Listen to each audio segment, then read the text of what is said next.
4월 9일 법률방송 로투데이 시작하겠습니다. 대한변호사협회와 함께 국내 대표적인 전문 직역단체 가운데 하나인 대한법무사협회장 선거가 오는 6월 1일 치러집니다. 자천, 타천 출마 후보들이 어느 정도 정리된 가운데 최영승 현 협회장의 출마 여부가 업계 초미의 관심이었는데 최영승 협회장이 재선에 도전하는 걸로 최종 가닥을 잡았습니다. 왕성민 기자가 단독 취재했습니다.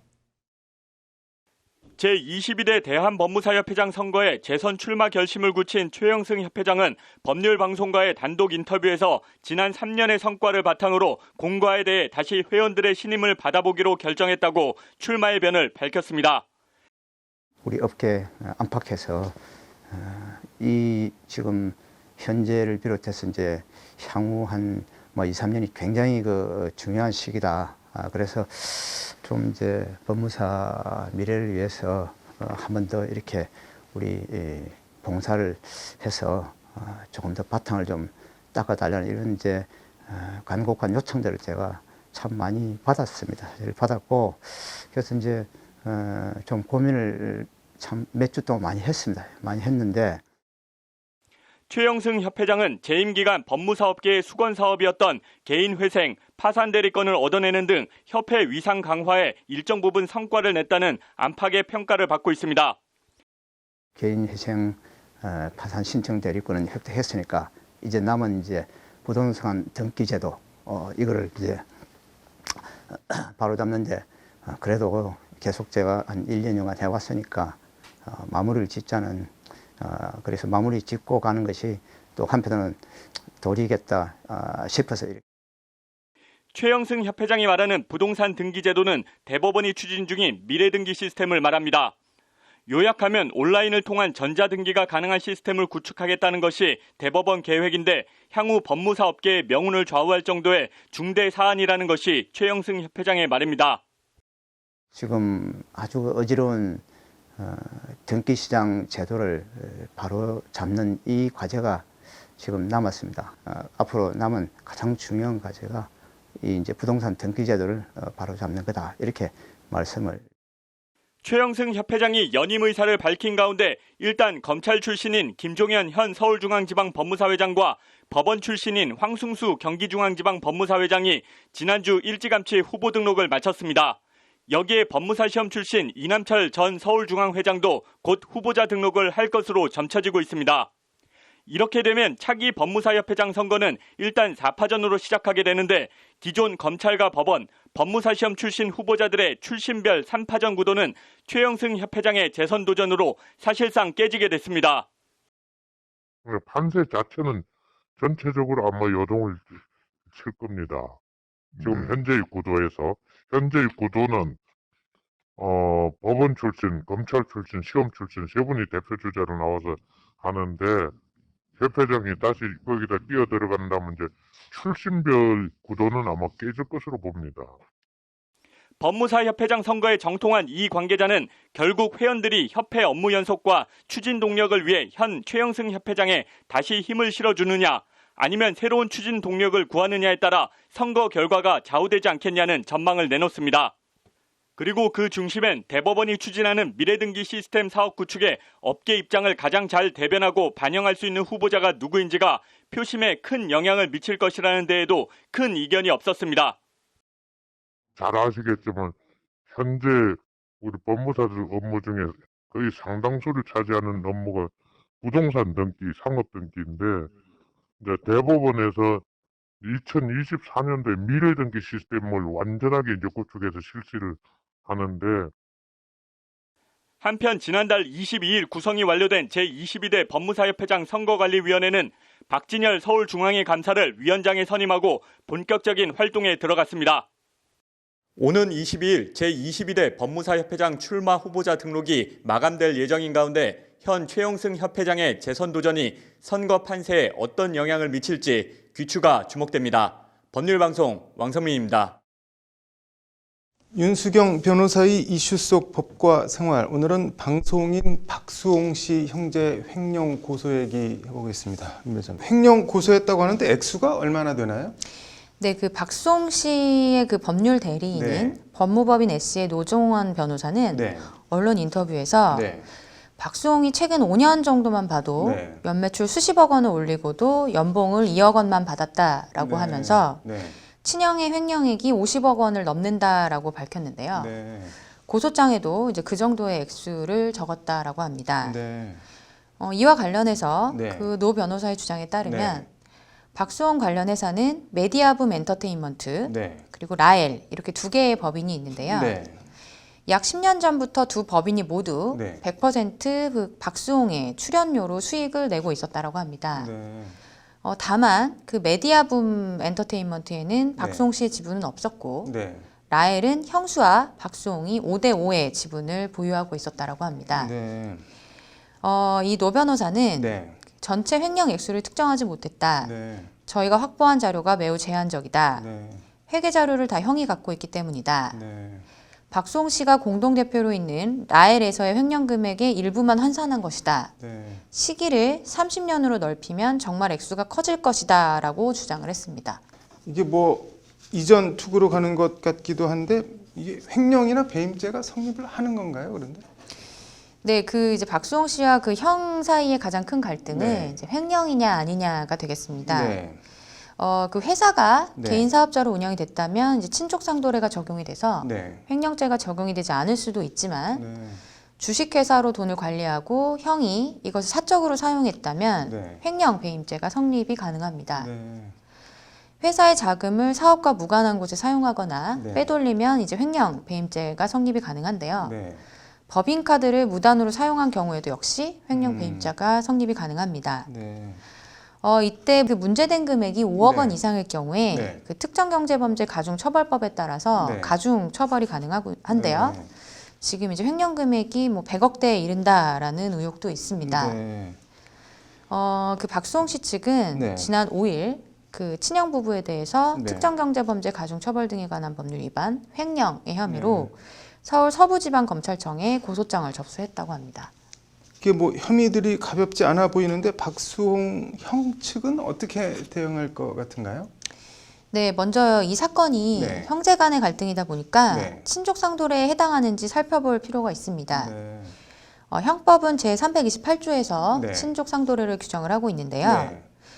이 친족 상도례란 직계 혈족, 네. 배우자, 동거 친족, 동거 가족이나 그 배우자에 대해서는 사기, 횡령, 절도 이런 이제 제3범죄가 발생을 하더라도 네. 형을 면제하고 그 이외의 친족 간의 제3범죄는 고소가 네. 있어야 네. 공소를 제기할 수 있다. 친고죄라는 그런 이제 내용을 담고 있습니다. 네.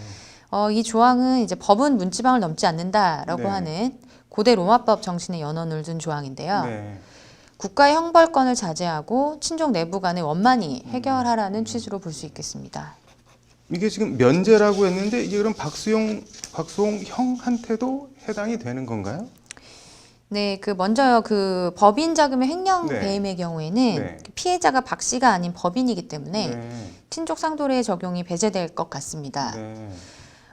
그리고 또한 이제 박수홍 씨와 형은 네. 동거하는 친족이 아니기 때문에 네. 박 씨가 친형을 고소하는 경우에는 이제 처벌이 가능할 것으로 보여서 네. 친족 상도례가 역시 적용이 배제될 것 같습니다. 네. 다만 이 경우에도 이제 가족이라면은 그 형을 감경하거나 면제할 수가 있는데요. 네. 이렇게 이제 친형 부부에게 횡령죄가 유죄로 나올 수 있는 상황에서는 네. 형량을 줄이기 위해서 뭐 친형 부부가 박수홍 씨와의 금전적 합의를 시도할 수는 있을 것으로 예상이 됩니다. 이번 사건 뭐 개인적으로는 어떻게 보시나요? 네, 그 이제 가족 간의 네. 금전 문제와 관련된 사건들을 지켜보는 것은 이제 무척 씁쓸한 일인데요. 네.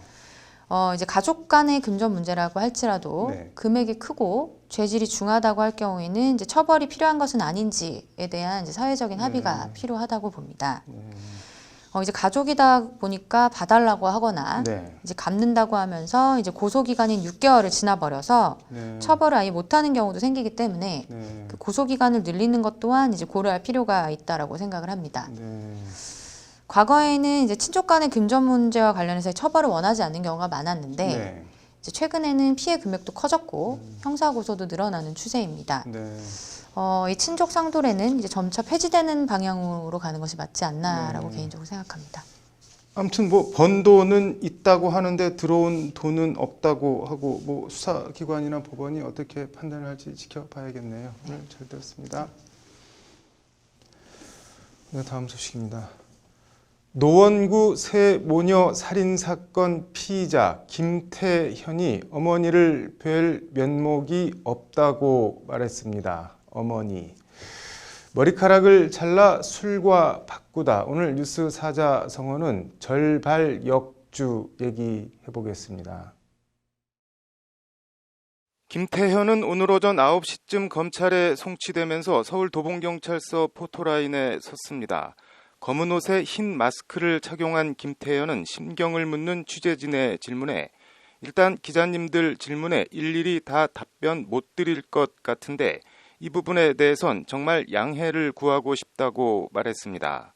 말투는 또박또박했고 표정은 딱히 변화나 읽을 게 없는 무덤덤한 얼굴이었습니다. 유가족에 하고 싶은 말이 없는가라고 취재진이 묻자 김태현은 지금 하겠다며 옆에서 자신을 붙들고 있는 경찰에게 잠깐만 팔 좀 놔주시겠어요? 라고 말했습니다.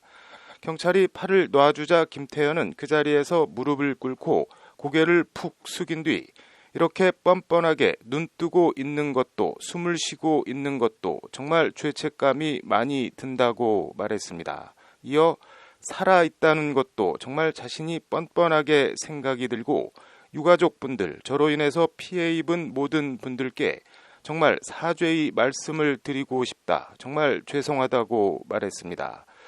김태현은 그러면서 마스크를 벗어달라는 취재진 요청에 네라고 답한 뒤 바로 마스크를 벗고 맨 얼굴을 드러내기도 했는데 잠시 뒤 경찰 요구로 마스크를 다시 착용했습니다. 왜 죽였나, 피해 여성 스토킹한 혐의를 인정하느냐, 범행을 언제부터 계획했느냐는 등 취재진 질문엔 별다른 답변 없이 죄송하다는 말로 일관했습니다. 입술을 앙 다물고 담담한 어조로 또박또박 답변하는 김태현의 모습에 현장에 나온 시민들 사이에선 와 하는 경악과 하라는 탄식, 사형하라는 외침이 동시에 교차했습니다. 호송차에 타기 직전 화면 보고 있을 어머니께 할 말이 없는가라는 질문에 김태현은 솔직히 볼 면목이 없다고 역시 큰 감정 변화 없이 말했습니다. 김태현은 앞서 큰딸 A씨가 자신과의 만남을 거부하는데 앙심을 품고 지난달 23일 근처 슈퍼에서 흉기를 훔친 뒤 새 모녀가 거주하는 아파트에 침입해 작은 딸과 어머니, 큰딸을 잔혹하게 차례대로 살해한 혐의를 받고 있습니다. 맨 마지막에 집에 들어온 큰딸이 엄마와 동생은 어디 있느냐고 묻자 김태현은 보냈다고 말한 뒤 큰딸마저 살해했고 시신 옆에서 사흘간 머무는 엽기적 행태를 보이며 피해자 휴대폰 정보를 일부 삭제하는 등 증거인멸 시도까지 한 것으로 전해졌습니다. 경찰은 김태현에 대해 살인과 절도, 주거침입, 경범죄처벌법 지속적 괴롭힘, 정보통신망 침해 등 5개 혐의를 적용해 서울 북부지검에 구속 송치했습니다. 김태현의 잔혹한 범행은 새삼 더 언급할 게 없지만 솔직히 어머니를 볼 면목이 없다는 김태현의 말을 듣고 여러 생각이 듭니다. 세상 부모 마음이 다 그렇겠지만 자식에 대한 모정의 지극함을 이르는 말로 절발역주라는 사자성어가 있습니다. 직역하면 머리를 잘라 술과 바꾸다입니다. 중국 동진의 무장 도간이라는 사람의 어머니에서 비롯된 고사로 당나라 방현영 등이 엮은 진서 도간전에 전해집니다. 도간은 어려서 아버지를 여의고 헐어머니 아래서 컸는데 어머니 담씨는 어렵고 가난한 가운데서도 도간을 반듯하고 올곧게 키우기 위해 온 정성을 다합니다. 그런데 도간이 젊은 시절 아직 벼슬길에 나가기 전 이미 벼슬에 나간 범규라는 도간의 친구가 어느 날 갑자기 도간의 집을 불쑥 찾아옵니다. 이에 대접할 게 아무것도 없던 도간의 어머니는 아끼던 양갈래 머리카락을 잘라 술과 안주로 바꿔 아들의 친구를 대접합니다. 어머니의 지극정성과 도간의 사람됨을 알아보고 있던 범규는 후에 도간을 중앙에 천거했고 강직한 성품의 도가는 40년간 장상의 자리에 있으면서 충과 효를 다합니다. 이 고사에서 절발 역주는 자식을 위해 기꺼이 모든 걸 다 내어주는 지극한 모심을 이르는 말로 쓰이게 됩니다. 어머니를 볼 면목이 없다는 김태현. 김태현의 어머니도 자식에 대해선 여느 어머니의 그것과 다르지 않을 텐데 지금 자식이 희대의 살인마가 된 현실을 목도하고 있는 김태현의 어머니 심정은 어떨까요? 피해자의 피도 덜 말랐는데 살인자의 가족 심경까지 헤아리자는 것이냐, 그런 취지는 아니고 김태현이 어머니의 마음을 한 번이라도 조금이라도 미리 헤아렸다면 혹시 비극을 막을 수 있었을 수도 있지 않을까 하는 안타까운 마음입니다. 어떤 후회는 다시는 그 후회 전으로 영원히 돌아가지 못하는 것도 있습니다. 그런 후회는 아무리 빨라도 늦습니다. 뉴스 사자 성호였습니다. 네, 이어서 법조계 소식 전해드리겠습니다. 광명, 시흥, 신도시 사업 분야에서 근무하며 얻은 미공개 정보를 이용해 시세 100억 원대의 토지를 취득한 혐의를 받는 LH 직원과 그 지인에 대해 법원이 경찰에 기소 전 몰수보전 신청을 인용했습니다. 경찰은 추가 수사 혐의가 드러나는 토지도 모두 환수할 방침입니다. 이스타항공 창업주 이상직 의원에 대해 검찰이 회사에 수백억 원대의 손해를 끼친 혐의로 구속 기소된 직원과 이 의원이 공모했다며 구속영장을 청구했습니다. 검찰은 이상직 의원의 지시 아래 범행이 이루어졌다고 보고 구속영장을 청구했습니다. 한동훈 검사장이 SNS에 자신에 대한 허위 사실을 올렸다며 모 경제지 기자를 상대로 억대의 민형사 소송을 제기했습니다. 한동훈 검사장은 해당 기자가 악의적인 가짜뉴스를 게재하고 모욕했다고 소송 배경을 밝혔습니다. 7개월 된 딸을 방치해 숨지게 한 20살 엄마가 파기환송심에서 원심의 징역 7년보다 강화된 징역 10년을 선고받았습니다. 재판부는 피고인이 성인이 된 만큼 소년법상 선고된 형량보다 무거운 형을 선고해야 한다는 취지로 이같이 판결했습니다.